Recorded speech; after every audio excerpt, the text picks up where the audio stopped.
people like me.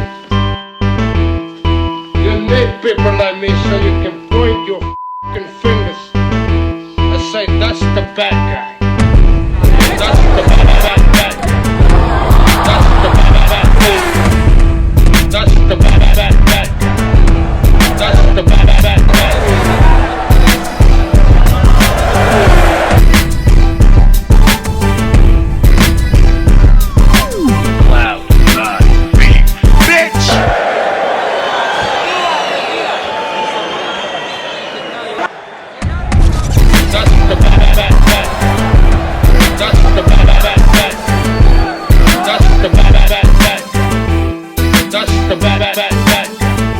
Welcome to the motherfucking relay. We're covering today's top boxing news.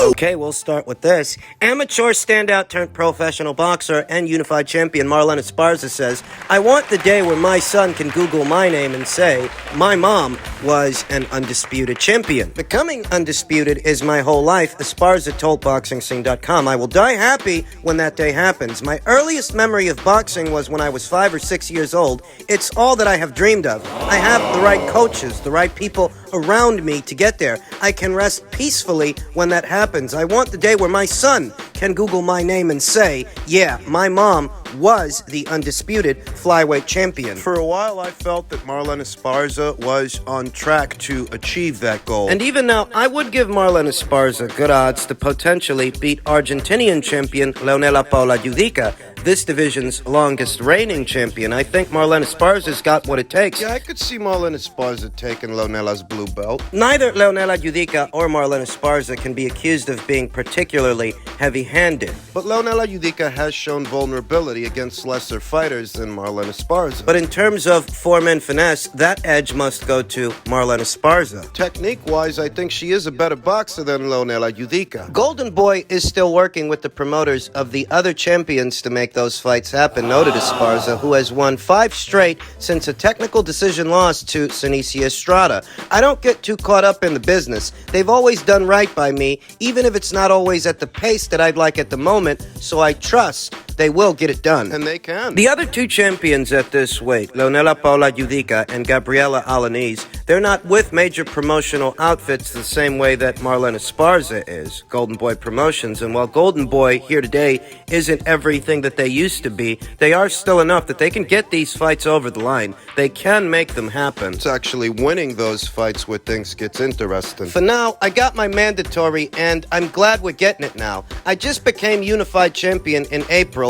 Now I'm fighting less than 4 months later. We're trying to move fast. We're trying to get these other fights done, and I do believe it will happen sooner than later. And if she gets past Eva Guzman this weekend on the undercard of Ortiz versus McKinson, there is still plenty of time left in 2022 to schedule another fight. I think Marlen Esparza and her team may so decide to take on Leonela Paula Judica. We're in August now, but that still leaves September, October, November, and December. Plenty of time in there to schedule another fight, a third fight for Marlen Esparza this year. And her best bet at procuring a third alphabet title would have to be with long-reigning IBF champion of Argentina, Leonela Paula Judica, who sports a professional record of 17 wins, no losses, with 3 draws, and only 1 recorded knockout, having reigned as this division's IBF champion since 2014. I like Marlen Esparza's chances against Leonela Judica, but against Gabriela Alanis, it's a different kettle of fish entirely against her. Gabriela Alanis is an unbeaten fighter who has the same number of professional fights as Marlen Esparza with 5 knockouts. she became this division's WBO champion back in June when she unseated newly crowned WBO champion Tamara DeMarco. Tamara DeMarco became this division's WBO champion by giving Deborah Ana E. Lopez her first professional loss. Tamara won the belt from Deborah, and Gabriela won the belt from Tamara. Marlen Esparza wants to become this division's undisputed champion. She has to fight Gabriela Alanis. No 2 ways about it. And a fight with Gabriela Alanis is a very different fight than the fight she'd have to fight against Leonela Paula Judica. As stated, Leonela, experienced fighter and long-reigning champion that she might be, she's not much of a puncher. In terms of power, she is greatly lacking in that area. But Gabriela Alanis, she's not. Oh, she's got no shortage of power. She can punch, and she's aggressive. Marlon Esparza being a finesse fighting kind of fighter, the kind of fighter that's more focused on form than ferocity. Her bread and butter is a boxing, whereas Gabriela's bread and butter is her brawling. She's the kind of fighter that's going to force you to trade, force you to get into exchanges. She's the kind of fighter that's going to force you to brawl. She's that atypical, tough Argentinian slugger with punching power, with heavy hands. The kind of fighter that can cause an otherwise educated boxer to start to come apart at the seams, start to come apart under pressure. That's what Gabriela Alanis likes to apply. She likes to apply pressure. I imagine that the Marlon Esparza people are going to save Gabriela Alanis for last. That'd be the logical way to go, because the problem for Marlene is, educated boxer that she might be, she lacks punching power. I don't think she can keep Gabriela Alanis off of her. I don't think she can land with enough authority to keep Gabriela at bay. More than likely, Gabriela's going to close the gap, get mid-range to inside, and force Marlon Esparza to trade. And when that happens, she'll be on the receiving end of Gabriela's power. This is a fight that Marlene would have to win on her feet, on the balls of them, trying to stick and move and stay on the outside. But we are getting ahead of ourselves. She's got to make it past Eva Guzman this weekend first. On the undercard of Ortiz versus McKinson, and I think she can, I think she will. I think at minimum you can go with Marlon Esparza to win a points decision. She takes care of this mandatory challenger. She's free to unify with whoever she wants to unify with. Though as stated, if they know what's good for them, they'll save Gabriela for last. In men's welterweight news, Keith Thurman very recently addressed the proposition of facing Danny Garcia for a second time, saying what he did at 140 and what I did at 147, we're Hall of Fame fighters. No, you're not. I'm too pretty. I'm too blessed. Danny Garcia can never pass the Keith Thurman test. I beat that boy with bone spurs, you see. I wasn't even at my best. Look, man, my IQ is even higher. His feet are slow, like a flat tire. Be careful what you wish for, you silly Philly boy. This is not a game. It's not Street Fighter, but I will still hit you with that. Yoga fire. So Danny moved up to 154 to fight guys from 147. Didn't I tell you that's what he was going to do? And didn't I tell you that Keith Thurman would be more receptive to a Danny Garcia rematch than taking on any of the unbeaten up-and-comers climbing up those welterweight ranks? Very recently, Keith Thurman stated publicly that he's not a gatekeeper. Well, of course not. He's not actually at the gate. He doesn't want to be. He doesn't want to run risks with unbeaten guys like a Montestanionis or Jaron Boots Ennis. He was quoted as saying, "I love Danny, man. He accomplished so many great things in his career. Obviously, he ran into some hurdles that couldn't keep him over at 147, me being the first one. But at 54, to me, there's not a lot in it for Danny to be at 154 besides the continuation of the legacy. If he was to truly get an opportunity to become a 3-division champion, what he did at 140 already puts him in the Hall of Fame. What I did at 147 already puts me in the Hall of Fame. So we're Hall of Fame fighters. If I talk that shit,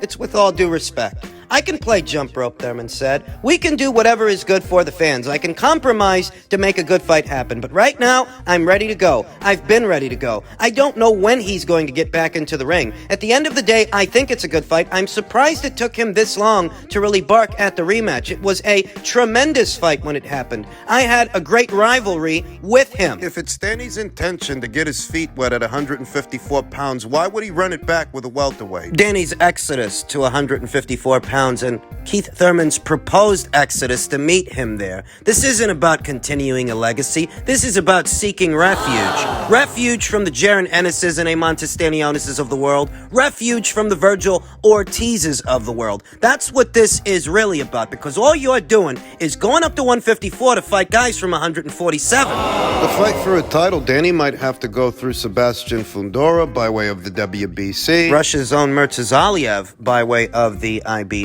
Israel Madrimov by way of the WBA. By way of the WBO, who have already selected their mandatory challenger, he's set to face Jermel Charlo for all the belts early next year. But you see what I'm getting at? For Danny Garcia to become a champion at this weight, he's got to go through a proverbial gauntlet of guys that are high-risk guys. It's not as simple as sitting on your hands, biding your time, and waiting for a title to go vacant so you can pick it up. These guys, these aforementioned fighters, they're in position. If you want want to fight for a belt at 154 pounds, you would have to go through one of them. And who's Danny talking about going through? He's talking about running it back with Keith Thurman. With Keith Thurman, who's still campaigning at 147 pounds, to face him at 154 in a rematch for no belt at all. Pardon the condescending tone, but what do you expect me to say? How do you expect me to receive this news? This is what I told you would happen. I told you. Danny's not going to junior middle to fight bona fide junior middles. What he's going to do is bring up welters. He just fought one in Jose Benavidez, and now he's talking about fighting another one in Keith Thurman for a rematch that nobody's asking for. If all he's going to do up there is fight welters, he might as well have just stayed at welter. So why didn't he stay at welter? Well, if he did, he'd be under pressure. He'd be under pressure to fight guys like Vergil Ortiz and Amon Stanionis. More importantly, he'd be under pressure to fight Jaron Boots Ennis, who fights on the same platform as many of these PBC fighters. And Showtime is invested in the career of Jaron Boots Ennis. That's why he fights there exclusively. He may not be an according to Hoyle PBC fighter. He may not be one of Al Heyman's boys, but he is a Showtime fighter. Does fight on the same platform as those fighters, those PBC fighters. And if Danny Garcia were still campaigning as a welterweight, there would be mounting pressure for Danny to face Boots, for Keith Thurman to face Boots. As it stands, they're seeking refuge in facing each other for a second time. Devil that you know kind of deal. It's the devil that you know kind of situation. These guys having fought each other before,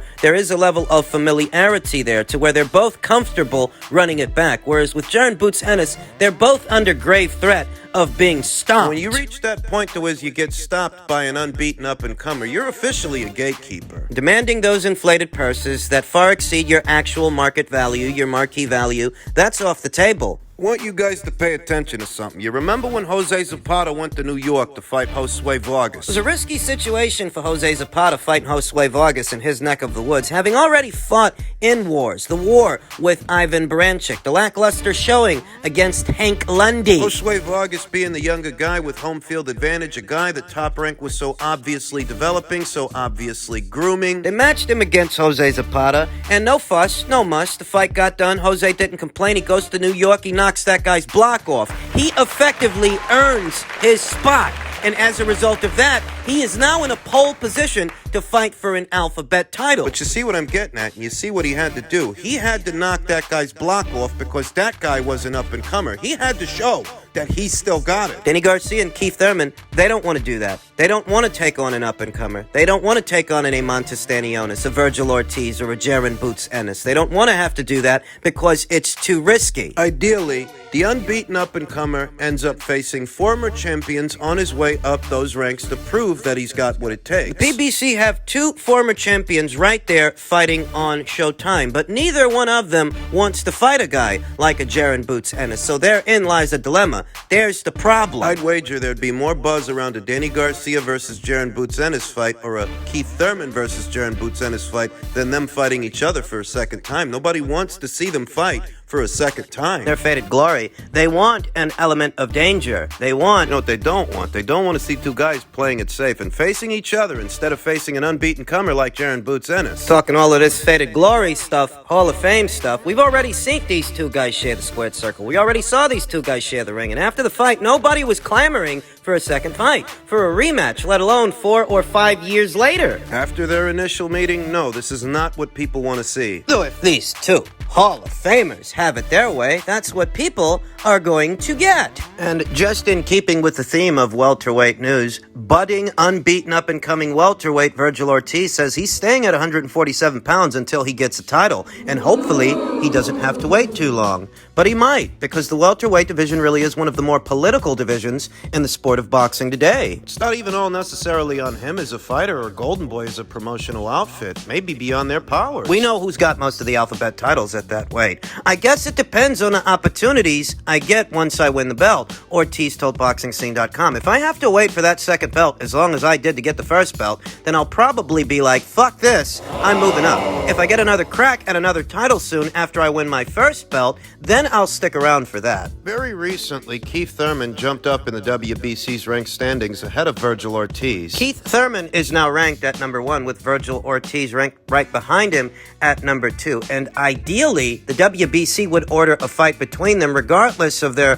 political associations, what promotional outfits they might be with. Ideally, the WBC would put them in a situation where they have to fight. But can we count on the WBC to do their job? Can we count on them to do that? Vergil Ortiz continued that he's staying at welterweight until he gets that first title. I want to be clear about that. Hopefully, I don't have to wait too long. The welterweight division has stagnated the last couple of years, and it's not for lack of talent. There are a couple of exciting young fighters climbing up those ranks. Vergil Ortiz among them, Jaron Ennis, who I mentioned in my previous segment, unbeaten Conor Benn, That guy. a Montestanionis. That guy. If the welterweight division has stagnated in recent years, it's not for lack of talent, it's for lack of trying. It's because the former champions, like Keith Thurman, like Danny Garcia, Remember that all the belts are tied up right now between Terrence Crawford and Errol Spence Jr. and for the most part, that's the best fight you can hope to make at this weight. But while those belts are all tied up, the unbeaten up-and-comers like Vergil Ortiz, they need the opportunity to prove themselves against former champions, established names at this weight that are also familiar faces, so they can cross over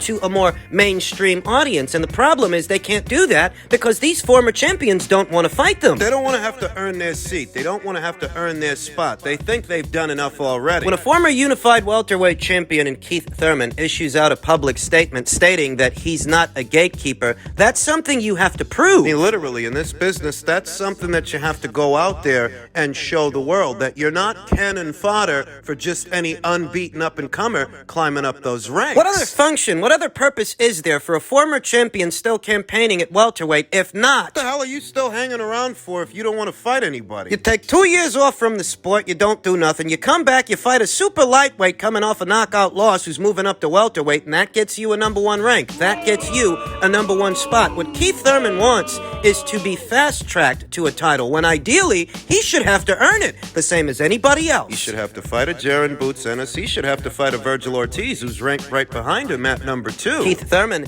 is ranked at number 1, and if Vergil Ortiz makes it past McKinson this weekend, unbeaten southpaw from the United Kingdom, McKinson, if he beats that guy the way I think he's going to beat that guy, if he throttles him, Is the WBC going to do their job? Are they going to move these ranks along, and are they going to order a fight between Vergil Ortiz and Keith Thurman? I'm sure it's a fight that Vergil Ortiz would be receptive to. It would be the biggest name on his resume so far if he could get that guy in the ring. Vergil Ortiz faces a unique problem. The welterweight division is a highly political weight class, and so is the division north of it, the junior middleweight division. Even up there, the PBC's got the run of the place. So pinning down a world title opportunity could prove difficult at either weight. Like I said, it's not his fault as a fighter. It's not even Golden Boy Promotions' fault as a promotional outfit. There's only so much they can do. They don't have the run of the place, and if the alphabet organizations are going to sit on their hands and not do their jobs, The ranks stay frozen, and the division suffers for it. It stagnates.